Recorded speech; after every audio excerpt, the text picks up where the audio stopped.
अस्सलाम वालेकुम स्टूडेंट्स। कैसे हैं आप सब? उम्मीद करती हूँ खैरियत से होंगे। तो आज हमारा MMP2 के कोर्स में लेक्चर नंबर 13 है।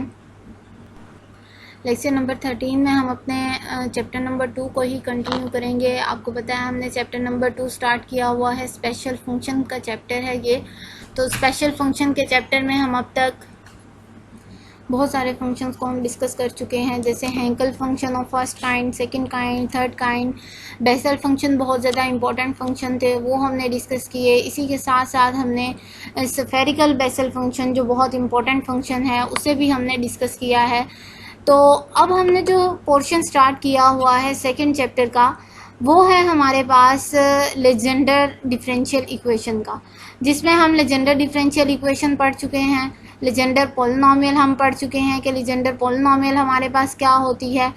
अब हम उसी लेजेंडर डिफरेंशियल इक्वेशन और लेजेंडर पॉलिनॉमियल से रिलेटेड बाकी चीज़ें डिस्कस कर रहे हैं। जैसे लास्ट टाइम हमने डिस्कस किया था जनरेटिंग फंक्शन को, कि अगर हमारे पास लेजेंडर पॉलिनॉमियल हो, वहाँ से हम जनरेटिंग फंक्शन किस तरीके से ड्राइव कर सकते हैं, उसकी एक इक्वेशन मैंने आपको बताई थी जिसकी हमने डेरिवेशन की थी लास्ट लेक्चर में। और उसी के साथ साथ हमने देखा था कि वहाँ पर अगर हमें पॉलिनॉमियल मिल गया है Pn(x) t⁴n जो आपको मिला था जनरेटिंग फंक्शन, जिसे मैंने कहा था कि यहाँ से हम जनरेट कर सकते हैं डिफरेंट फंक्शंस को।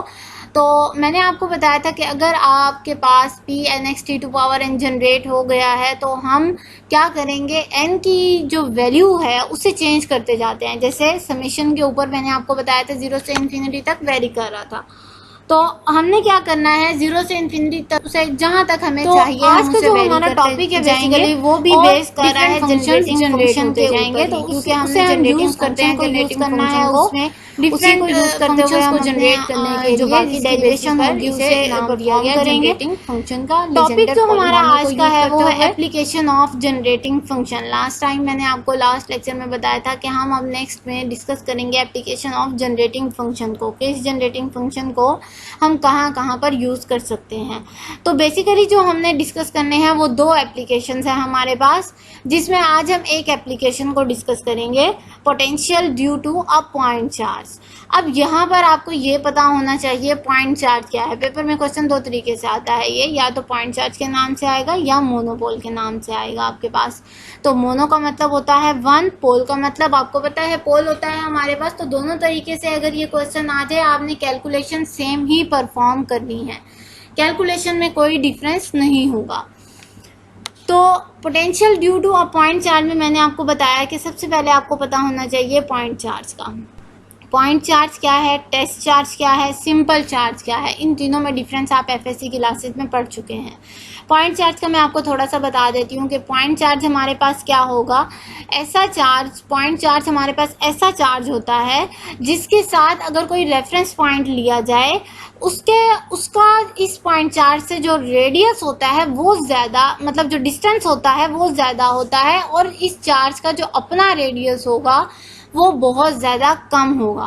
ये आगे फिगर में मैंने आपको डिटेल से समझाया हुआ है, वहाँ से मैं आपको दोबारा समझा दूंगी। ये जस्ट मैंने आपको थोड़ा सा कंसेप्ट दिया है कि पॉइंट चार्ज हमारे पास ऐसा चार्ज होता है जिसका अपना जो रेडियस होता है वो बहुत ज़्यादा स्मॉल होता है। अगर कोई रेफरेंस पॉइंट हम लेना चाहें तो उन दोनों के दरमियान का जो डिस्टेंस होगा वो बहुत ज़्यादा होगा, रेडियस से बहुत ज़्यादा होगा, चार्ज के अपने रेडियस से ज़्यादा होगा। तो अपना आज का टॉपिक स्टार्ट करते हैं, potential due to a point charge. हमने ये जो टॉपिक है ये हमने किसको यूज़ करते हुए करना है, by using the Legendre polynomial by means of the generating function. जो हमने लास्ट डेरिवेशन थी जनरेटिंग फंक्शन की पॉलिनॉमियल को यूज़ करते हुए, उसको हमने यूज़ करना है। We can find out the potential due to any point charge. अगर हम उसे यूज़ करें जनरेटिंग फंक्शन को, तो हम किसी भी पॉइंट चार्ज की वजह से किसी दूसरे जो पॉइंट है उसके ऊपर कितना पोटेंशियल लग रहा है ये हम इजीली फाइंड आउट कर सकते हैं। In order to understand this problem, इस प्रॉब्लम को अंडरस्टैंड करने के लिए हम क्या करेंगे, एक केस कंसिडर करेंगे जैसे हम हर फिजिक्स के प्रॉब्लम में करते हैं। तो इस केस में हम क्या क्या चीज़ें लेंगे, हम कंसिडर करेंगे कि हमारे पास एक चार्ज है। अब चार्ज से दूर कहीं एक पॉइंट ले लेंगे, उस पॉइंट के ऊपर हमने चार्ज की वजह से जो पोटेंशियल जनरेट हो रहा है वो बेसिकली फाइंड आउट करना है। ये हमारा मेन प्रॉब्लम है। So in order to understand this problem let us consider that we have an electric charge. हम क्या करेंगे, एक इलेक्ट्रिक चार्ज लेंगे और आपने माइंड में रखना है जो चार्ज है ये टेस्ट चार्ज नहीं है, सिंपल चार्ज नहीं है, ये पॉइंट चार्ज है हमारे पास। That is the point charge. This point charge is placed on the z axis. मैंने इसको जिस एक्सिस पर रखा हुआ है उसे मैंने नाम दिया है z एक्सिस का, और जिस पॉइंट पर मैंने इसे रखा हुआ है उसे मैंने नाम दिया है z इज इक्वल टू ए को आप कंसिडर कर सकते हैं रेडियस भी, क्योंकि मैंने आगे कैलकुलेशन में इसे एज अ रेडियस भी पुट किया हुआ है। So as shown in the figure, यही जो केस है जो मैंने यहाँ पर आपको बताया कि हम ये चीज़ें लेंगे, इसे ऐसे रिप्रेजेंट करेंगे, ये मैंने फिगर ए में रिप्रेजेंट किया हुआ है। यहाँ से आपको सही से समझ आ। तो ये देखें, यहाँ पर मैंने आपको कहा कि मैं लूँगी एक इलेक्ट्रिक चार्ज, मतलब पॉइंट चार्ज। पॉइंट चार्ज मेरे पास ये मैंने यहाँ पर शो किया हुआ है Q से। तो ये जो चार्ज है ये मैंने कहाँ पर रखा हुआ है, Z एक्सिस पर। मैंने खुद ही इसे नाम दे दिया कि मैंने Z एक्सिस लिया हुआ है। अब जिस पॉइंट के ऊपर मैंने इसे रखा हुआ है उस पॉइंट को मैंने नाम दे दिया है Z इज इक्वल टू ए का। अब मैंने क्या कहा था कि ये तो हो गया हमारे पास पॉइंट चार्ज। अब आपको पता है हमारे पास चार्ज पॉजिटिव हो नेगेटिव हो, दो तरह के चार्जेस होते हैं हमारे पास, उनका अपना एक रीजन बन जाता है, उनके पोटेंशियल का, उनकी फील्ड का एक रीजन बन जाता है, जिसमें वो अगर कोई दूसरा चार्ज आ जाए तो वो उसके इफेक्ट को फील करेगा। तो इसका मतलब ये हुआ कि यहाँ पर या तो ये पॉजिटिव चार्ज होगा या ये नेगेटिव चार्ज होगा। सिंप्लिसिटी के लिए मैं आपको कह देती हूँ ये पॉजिटिव चार्ज है। तो अगर ये मेरे पास पॉजिटिव चार्ज है तो इसका कुछ ना कुछ ये एरिया कवर करेगा जिसमें ये अपने फील्ड को अपनी जो फील्ड है उसे बना सके। तो मैं क्या करूँगी कि इस पॉइंट चार्ज की वजह से इसके इर्द गिर्द कहीं भी एक पॉइंट ले लेती हूँ, कोई भी एक पॉइंट ले लूँगी, उस पॉइंट के ऊपर इसकी वजह से जो पोटेंशियल जनरेट हो रहा होगा वो हम फाइंड आउट करेंगे। तो मैंने क्या किया कि मैंने यहाँ पर एक पॉइंट ले लिया, जी जैसे आपको नज़र आ रहा है पॉइंट P, कैपिटल P से रिप्रेजेंट किया हुआ है। ये मैंने एक पॉइंट ले लिया, इस चार्ज के पास एक मैंने पॉइंट ले लिया। अब इस पॉइंट P के ऊपर मैंने फाइंड आउट करना है पोटेंशियल, किसकी वजह से, इस पॉइंट चार्ज की वजह से। मतलब अब मैंने आपको बताया कि पॉजिटिव चार्ज हम ले रहे हैं तो इसका कुछ ना कुछ इसका अफेक्ट होगा अपने इर्द गिर्द के एरिया पर। तो इसीलिए मैंने यहाँ पर पॉइंट ले लिया P, जिसके ऊपर मैं फाइंड आउट करूँगी पोटेंशियल इसकी वजह से। अब यहाँ पर आपने क्या किस बात का ख्याल करना है कि मैंने जब चार्ज की बात की है, पॉइंट चार्ज की, पॉइंट चार्ज और P के दरमियान में जो डिस्टेंस है वो R1 है। मतलब अगर मैं इस चार्ज Q के पोटेंशियल की बात करूं तो मुझे R1 यूज़ करना चाहिए, और अगर मैं इस पॉइंट P के पोटेंशियल की बात करूं तो इस पॉइंट P का पोटेंशियल जो है ओरिजिन से with respect to origin R से शो किया हुआ है, स्मॉल r से। तो इसके लिए मुझे यूज़ करना चाहिए R, Q के लिए मुझे यूज़ करना चाहिए R1। तो अगर मैं पॉइंट P का विद रिस्पेक्ट टू Q भी बताऊं तब भी मुझे R1 यूज़ करना चाहिए, लेकिन अगर P का विद रिस्पेक्ट टू ओरिजिन बताऊं तो मुझे R यूज़ करना चाहिए। अब यहाँ पर इन दोनों के दरमियान जो एंगल बन रहा है वो थीटा का बन रहा है। पॉइंट P का angle with respect to Z axis theta बन रहा है। We know that the electron, I hope आपको ये फिगर समझ आ गई होगी। अब हम नेक्स्ट मूव करते हैं। जो इलेक्ट्रोस्टैटिक पोटेंशियल होता है पॉइंट चार्ज Q की वजह से, इसकी इक्वेशन मैंने डायरेक्ट यूज़ की है क्योंकि ये आप BSc में ड्राइव कर चुके हैं। Potential due to a point charge, potential due to a dipole, potential due to a quadrupole. तो इस इक्वेशन की डेरिवेशन हम नहीं करेंगे। इलेक्ट्रोस्टैटिक पोटेंशियल जो है पॉइंट चार्ज Q की वजह से, इसको हम डायरेक्ट पुट करेंगे क्योंकि डेरिवेशन इसकी आप पिछली क्लासेस में कर चुके हैं। तो हमने इसकी नेक्स्ट की कैलकुलेशन करनी है, मतलब इस पोटेंशियल की वजह से इस पॉइंट P के ऊपर कितना पोटेंशियल लगा है ये हमने फाइंड आउट करना है। तो यहाँ पर इक्वेशन 1 में देखिए मैंने डायरेक्ट इक्वेशन पुट की हुई है। किसकी है ये इक्वेशन, ये पोटेंशियल की है, potential due to a point charge या मोनोपोल। सो पोटेंशियल को मैंने यहाँ पर फाई से रिप्रेजेंट किया हुआ है। Phi is equal to 1/4πε0 Q/R1। मैंने कहा था अगर हम पोटेंशियल चार्ज की बात करेंगे तो मैं R1 यूज़ करूँगी, इसलिए मैंने यहाँ पर R1 पुट किया हुआ है। तो ये इसी इक्वेशन के आपने डेरिवेशन नहीं करनी, इसे डायरेक्ट ही पुट करना है हमने। But we are to find the potential at the point P। हमने पोटेंशियल फाइंड आउट करना है P के ऊपर। ये जो पोटेंशियल है ये इस पॉइंट चार्ज का पोटेंशियल है, जो हमने चार्ज यूज किया है इसका पोटेंशियल है, लेकिन हमने उस चार्ज की वजह से फाइंड आउट करना है P के ऊपर पोटेंशियल। तो P के लिए हम क्या करेंगे, due to this point charge Q।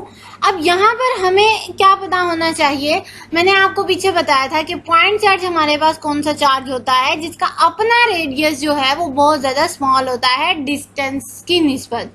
तो यहाँ पर मैंने अप्रोक्सीमेशन लगाई है कि जो उसका डिस्टेंस है P तक का जो डिस्टेंस था वो आपने देखा था R था हमारे पास, स्मॉल r। तो स्मॉल r जो है वो ग्रेटर देन है, लेकिन जो A है वो कम है R से। A को आप क्या ले सकते हैं, पॉइंट चार्ज का अपना रेडियस ले सकते हैं हम इसे। तो वो जो है वो हमारे पास कम होगा लेकिन डिस्टेंस हमारे पास ज़्यादा होगा। अब ये अप्रोक्सीमेशन क्यों लगाई है, ये आगे कैलकुलेशन में आपको पता चलेगा कि जब हमारे पास फ्रैक्शनल वैल्यू आती है तो इस अप्रोक्सीमेशन की वजह से जो हाई टर्म्स होती हैं वो नेग्लेक्ट हो जाती हैं क्योंकि वैल्यू स्मॉलर होती जाती है। So by using the cosine law, अब मैंने यहाँ पर क्या यूज़ किया है, कोसाइन लॉ यूज़ किया है। अब ये मैंने डायरेक्ट इक्वेशन पुट की हुई है, हिंट पॉइंट मैं इसका आपको बता दूंगी कैसे आपने यूज़ करना है इसे। अब कोसाइन लॉ को यूज करते हुए फिगर में हमने R1 की वैल्यू फाइंड आउट की है, किसके इक्वल आएगी ये, R² plus A² minus 2AR cos theta two power 1/2। अब यहाँ पर मैंने क्या कहा था पीछे आपको कि ये जो पॉइंट चार्ज है ये मैं प्लस Q ले रही हूँ। अगर तो आपने कोसाइन लॉ अप्लाई किया है प्लस Q चार्ज के ऊपर तो आपके पास क्या आएगा, प्लस Q चार्ज के लिए आपके पास आएगा R² plus A² minus 2AR cos theta. और अगर मैं कहूँ कि यहाँ पर आपने चार्ज जो है ये नेगेटिव Q माइनस Q लिया है, नेगेटिव चार्ज लिया है, जैसे हम डायपोल के केस में जो नेक्स्ट एप्लीकेशन डिस्कस करेंगे उसमें हमने लेना है, तो नेगेटिव चार्ज के लिए आप क्या करोगे, जिस प्लस का साइन यूज करोगे यहाँ भी प्लस आएगा और 2AR cos थीटा के साथ यहाँ भी प्लस आएगा। मतलब प्लस Q के साथ आपने यहाँ पर नेगेटिव साइन लगाना है, नेगेटिव Q चार्ज के साथ आपने यहाँ पर प्लस साइन लगाना है। ये मैं आपको हिंट पॉइंट बता रही हूँ, बाकी वैल्यू सेम होंगी क्योंकि हमारे पास फिगर सेम है, बाकी चीज़ें सेम है, चार्ज सेम है, तो ये सेम होंगी। तो यहाँ पर मुझे मिल गई इक्वेशन 3 में R1 की वैल्यू। इस R1 की वैल्यू को यहाँ पर देखिए इक्वेशन 1 में यहाँ भी R1 लिखा हुआ है, तो मैं इसमें पुट कर देती हूँ, इस R1 की वैल्यू को इसमें इक्वेशन 1 में पुट कर देते हैं। तो इक्वेशन 1 में पुट के बाद मेरे पास इक्वेशन 4 आ गई। ये इक्वेशन 4 जो है मैंने थोड़ा सा सिंप्लीफाई करके लिखी हुई है कि Q divided by 4πε0 R² plus A² आ जाएगा हमारे पास माइनस 2AR cos थीटा। ये हमारे पास पूरा फैक्टर डिवीजन में था, मतलब ये 1/R1 है ना मेरे पास, तो जब मैंने इसे सिंप्लीफाई करके ऊपर लिखा तो 1/2 की पावर नेगेटिव में कन्वर्ट हो गई, माइनस 1/2 बन गई हमारे पास। तो ये मेरे पास आ गई इक्वेशन नंबर 4।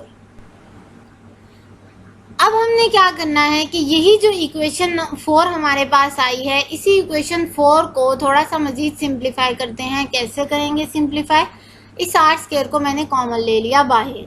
यहाँ पर देखें R², इसकी पावर भी थी हमारे पास माइनस 1/2, ये बाहर कॉमन आ गई और जो अंदर फैक्टर रह गया वो आपके पास एज इट इज़ आ जाएगा। मतलब R² कॉमन लेने के बाद आपके पास अंदर ये वाली चीज़ें बच जाएंगी। तो यहाँ से जब मैं इस R² टू पावर माइनस 1/2 वाला जो फैक्टर है इसे जब मैं सिंप्लीफाई करूँगी तो 2 से कैंसिल आउट हो जाएगा। बाकी क्या बच गया मेरे पास, R टू पावर माइनस 1 बच गया। अंदर वाला जो फैक्टर है ये सेम है, यहाँ पर देखें वही इक्वेशन मैंने यहाँ पर मेंशन की हुई है, जैसे ये स्क्वायर अलग था तो मैंने यहाँ पर होल स्क्वायर पुट कर दिया।